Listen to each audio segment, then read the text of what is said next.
Hello, good evening. So, nag-order ulit ako ngayon. Dinner naman. Nakakaloka, puro pagkain ng lola nyo. So, ang in-order ko is parang lumpia ata ang tawag dito. Basta chicken spring roll, etc. Hindi ko lang sure kung maanghang to or ano. Kasi usually yung mga pagkain dito sa Indonesia, spicy talaga. Tapos, parang laksa daw na Chinese noodles. So, try natin. Ayoko kasi mag-rice ngayon. So, ito yung in-order ko. Parang ang dami nga, for one. Parang hindi ko carry na namang ubusin to. Kakaloka. Ang syubana ng lola nyo. Hindi na ako makapag-diet. Pero, yun talaga yung favorite ko dito sa Indonesia. Masarap yung mga pagkain nila. Masarap tapos mas mura pa. Masarap din naman sa Singapore. Kaya lang medyo mahal kasi talaga dun yung cost of living.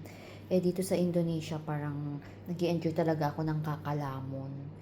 At saka sa hotel kasi, usually umu-order lang naman or kakain sa labas. Ganun. So, enjoy the dinner. Enjoy my dinner.